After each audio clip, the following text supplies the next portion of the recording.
사무엘상 20장. 다윗은 라마의 나요스에서 도망쳐 나와 요나단에게 가서 물었습니다. 내가 무슨 짓을 했습니까? 내가 무슨 죄를 저질렀단 말입니까? 내가 당신 아버지께 무슨 잘못을 저질렀기에 이렇게 나를 죽이려고 하십니까? 요나단이 대답했습니다. 그렇지 않네. 자네가 죽는 일은 결코 없을 걸세. 이보게, 내 아버지는 큰 일이든 작은 일이든 내게 알리지 않고는 어떤 일도 하지 않으시지 않는가? 그분이 그런 일을 내게 숨기시겠는가? 절대 그러실 리 없네. 그러나 다윗은 맹세하며 말했습니다. 당신 아버지는 당신이 나를 좋아하는 것을 잘 알고 계십니다. 그래서 당신이 이 일을 알게 되면 무척 슬퍼할 것이기 때문에 당신에게 알리면 안 된다고 생각하셨을 것입니다. 여호와께서 살아계시는 것과 당신의 생명을 놓고 맹세하는데 나와 죽음 사이는 한 걸음밖에 떨어져 있지 않습니다.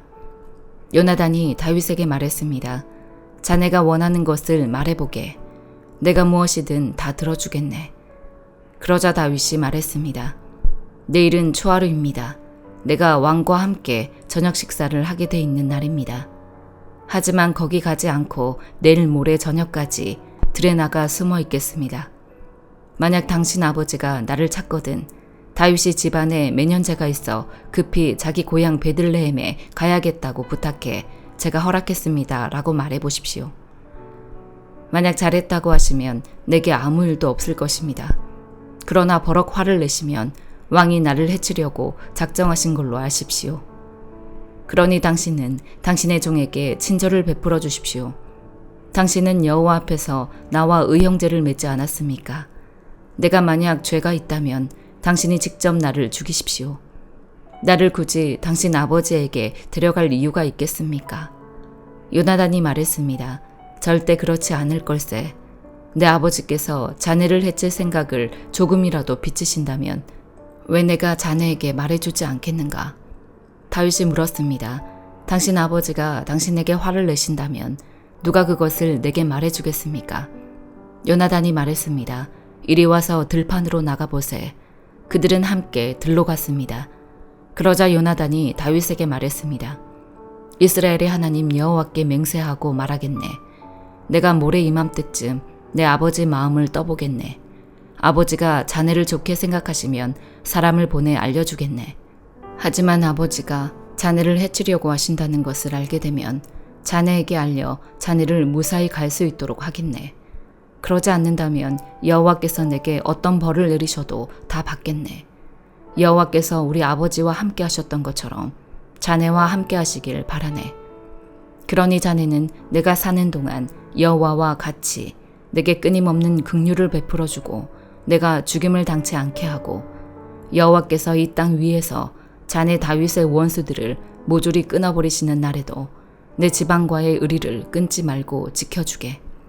이렇게 요나단은 다윗의 집과 언약을 맺으며 말했습니다. 여호와께서 다윗의 원수들을 벌하시길 바라네.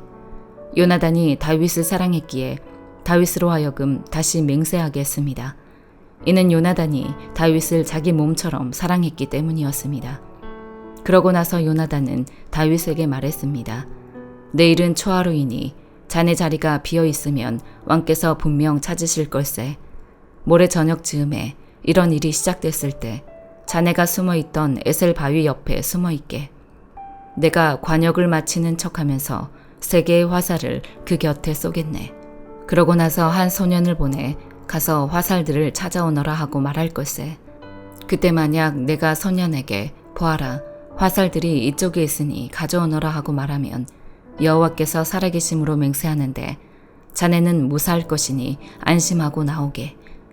그러나 만약 그 소년에게 보아라, 화살들이 네 앞쪽에 있다라고 하면 자네는 자네의 길을 떠나게. 여호와께서 자네를 떠나보내시려는 뜻인 줄로 알게나. 그리고 자네와 내가 약속한 이 일에 대해서는 여호와께서 자네와 나 사이에 영원히 증인이 되실 걸세. 그리하여 다윗은 들판에 숨게 됐습니다. 초하루가 되자 왕은 식탁에 앉아 음식을 먹었습니다. 왕은 늘 앉는 벽 쪽 자리에 앉았고 반대쪽에는 요나단이 그리고 사울의 옆에는 아브넬이 앉았습니다. 하지만 다윗의 자리는 비어 있었습니다. 그런데 그날 사울은 아무 말도 하지 않았습니다. 속으로 다윗에게 무슨 일이 있나 보군. 의식을 치르기에 정결하지 못한 게 분명해 라고 생각했던 것입니다. 그러나 다음 날, 곧 그달 둘째 날에도 다윗의 자리가 비었습니다. 그러자 사울이 아들 요나단에게 말했습니다. 왜 이새의 아들이 식사하러 나오지 않느냐? 어제도 그러더니 오늘도 그러는구나. 요나단이 대답했습니다. 다윗이 베들레헴에 가게 해달라고 제게 간절히 부탁했습니다. 자기 가족이 베들레헴 성에서 제사를 드려야 하는데 자기 형이 그곳으로 오라고 했다면서 자기를 좋게 생각한다면 형제들을 볼 수 있도록 보내달라고 간청하기에 보내주었습니다. 그래서 그가 왕의 식탁에 나오지 못한 것입니다. 사울은 요나단에게 불같이 화를 내며 말했습니다. 너 반역자이며 사악한 여자의 자식아. 네가 그 이새의 아들 쪽을 택한 걸 내가 모를 줄 아느냐. 너에게도 망신이지만 널 낳아준 어미에게도 망신이다. 이새의 아들이 이 땅에 살아있는 한 너와 네 나라는 세워지지 않을 것이다. 사람을 보내 다윗을 끌어오너라. 그놈은 죽어야만 한다. 요나단이 아버지에게 물었습니다. 왜 다윗이 죽어야 합니까? 그가 무슨 짓을 했다고 그러십니까? 그러자 사울은 창을 던져 요나단을 죽이려 했습니다. 이제 요나단은 자기 아버지가 다윗을 죽이려고 작정했다는 것을 알게 됐습니다. 요나단은 분노로 부르르 떨며 식탁에서 일어났습니다. 그날 곧 그달의 둘째 날에 요나단은 아무것도 먹지 않았습니다. 아버지가 다윗을 모욕함으로 다윗을 위해 슬퍼했기 때문입니다. 아침이 되자 요나단은 한 소년을 데리고 다윗을 만나기 위해 들판으로 나갔습니다. 요나단이 그 소년에게 말했습니다. 달려가 내가 쏘는 화살들을 찾아오너라. 소년이 달려가자 요나단은 소년의 머리 위로 화살을 쏘았습니다. 소년이 화살이 떨어진 곳에 다다를 즈음 요나단은 소년의 뒤에서 소리 질렀습니다. 화살이 네 앞에 있지 않느냐. 요나단은 소년의 뒤에서 계속 소리 질렀습니다. 서성대지 말고 빨리 달려가거라. 소년은 화살을 주워 요나단에게로 돌아왔습니다. 소년은 이 모든 것을 전혀 알지 못했습니다. 요나단과 다윗만 알 뿐이었습니다. 그러고 나서 요나단은 소년에게 자기 무기들을 주며 말했습니다. 가거라. 이것을 성에 다시 갖다 놓아라. 소년이 가고 난 뒤 다윗은 바위의 남쪽에서 일어나 땅에 엎드려 3번 절했습니다. 그리고 그들은 서로 입을 맞추고 함께 울었습니다. 다윗이 더 많이 울었습니다. 요나단이 다윗에게 말했습니다. 평안히 가게. 우리가 여호와의 이름으로 서로 의형제를 맺지 않았는가. 여호와께서 자네와 나 사이에 또 자네 자손들과 내 자손들 사이에 영원히 증인이시네. 그러고 나서 다윗은 길을 떠났고 요나단은 성으로 돌아갔습니다. 고린도전서 2장. 형제들이여, 내가 여러분에게 가서 하나님의 비밀을 전할 때 달변이나 지혜로 하지 않았습니다. 내가 여러분 가운데서 예수 그리스도 곧 십자가에 못 박히신 그분 외에는 아무것도 알지 않기로 작정했기 때문입니다. 내가 여러분에게 갔을 때 나는 연약하고 두렵고 떨리는 가운데 있었습니다. 내 말과 내 선포는 지혜롭고 그럴듯한 말들로 한 것이 아니라 성령의 능력이 나타낸 증거로 한 것입니다. 이는 여러분의 믿음이 사람의 지혜에 있지 않고 하나님의 능력이 있게 하려고 한 것입니다. 그러나 우리는 성숙한 사람들 가운데서 지혜를 말합니다. 그런데 이것은 이 세대의 지혜도 없어져 버릴 이 세상에서 다스리는 사람들의 지혜도 아닙니다. 오직 우리는 비밀로 감춰졌던 하나님의 지혜를 말합니다. 이것은 하나님께서 우리의 영광을 위해 영원 전에 미리 예정해 두신 것입니다. 이것은 이 세대를 다스리는 사람들 가운데는 누구도 알지 못했던 것입니다. 만일 그들이 알았더라면 영광의 주를 십자가에 못 박지 않았을 것입니다. 기록되기를 눈으로 보지 못하고 귀로 듣지 못하고 사람의 마음에 떠오르지 않는 것들을 하나님께서는 자기를 사랑하는 사람들을 위해 예비해 주셨다라고 한 것과 같습니다.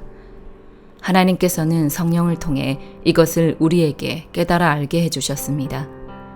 성령께서는 모든 것, 곧 하나님의 깊은 것들까지도 자세히 살피시는 분이십니다. 만일 사람 속에 있는 그 사람의 영이 아니면 누가 그 사람의 생각을 알 수 있겠습니까? 이와 마찬가지로 하나님의 영이 아니면 아무도 하나님의 생각을 알 수 없습니다.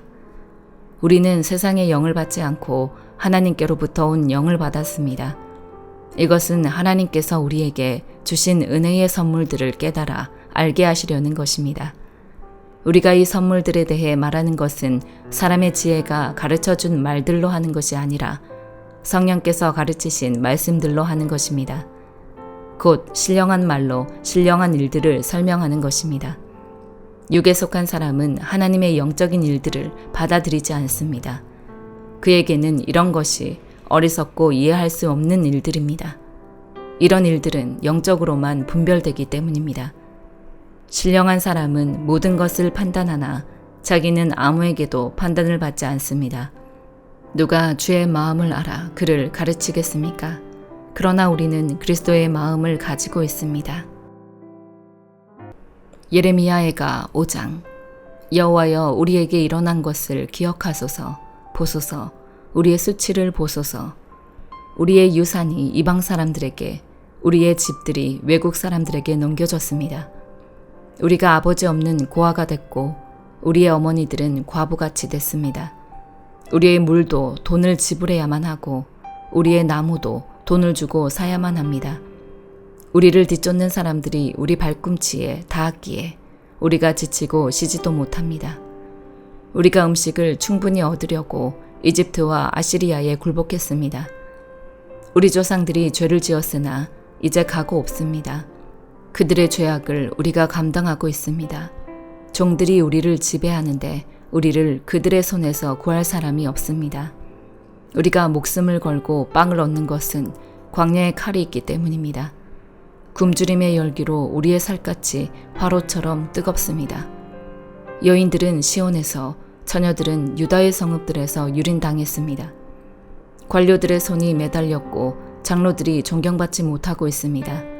젊은이들이 맷돌을 쥐고 소년들이 나무찜으로 비틀거립니다. 장로들이 성문을 떠났고 젊은이들이 노래하기를 멈추었습니다. 우리 마음의 기쁨이 그쳤고 우리의 춤이 애곡으로 변해버렸습니다. 우리 머리에서 면류관이 떨어졌으니 우리에게 화가 있도다. 이는 우리가 죄를 지었기 때문입니다. 이 때문에 우리 마음에 활기가 없고 이것들 때문에 우리 눈이 희미해집니다. 시온산이 폐허가되 여우들이 거기서 어슬렁거립니다. 여호와여, 주는 영원히 통치하시며 주의 보좌는 자손대대로 지속됩니다. 왜 우리를 영원히 잊으시고 왜 우리를 이토록 오랫동안 버려두십니까? 여호와여, 우리를 주께로 돌이켜서 우리를 회복시키소서. 우리의 날들을 옛날처럼 새롭게 하소서. 주께서 우리를 완전히 버리시지 않았고 주의 진노가 아주 심하지 않다면 그렇게 하소서. 시편 36편. 악인의 죄악이 내 마음에서 말하기를 자기 눈앞에는 하나님을 경외하는 마음이 없다고 합니다. 자기 범죄가 드러나지 않을 것처럼 눈에 자기밖에 보이지 않는 듯 우쭐대고 있습니다. 그가 하는 말은 죄악과 속임수니 지혜롭거나 선하기는 다 틀렸습니다. 그는 잠자리에 누워서도 음모를 꾸미고 스스로 좋지 않은 길에 발을 내디디며 악한 것을 싫어하지 않습니다. 오 여호와여, 주의 인자하심이 하늘에 있고 주의 신실하심이 구름까지 닿습니다. 주의 은은 거대한 산과 같고 주의 판단은 크고 깊습니다. 오 여호와여, 주께서 사람과 동물을 모두 돌보십니다. 오 하나님이여, 주의 변함없는 사랑이 얼마나 소중한지요. 사람의 자손들이 다 주의 날개 그늘 아래 피합니다. 그들은 주의 집에 기름진 것으로 배부를 것입니다. 주께서는 그들에게 주의 기쁨의 강물을 마시게 하실 것입니다. 생명의 샘물이 주께 있으니 주의 빛으로 우리가 빛을 볼 것입니다. 오, 주를 아는 사람들에게 주의 사랑을, 마음이 올곧은 사람들에게 주의 의를 베푸소서. 오만한 사람들의 발이 나를 쫓아오지 못하게 하시고 악인들의 손이 나를 제거하지 못하게 하소서. 범죄자들이 넘어져 있습니다. 저들이 엎어졌으니 다시 일어서지 못할 것입니다. 아멘.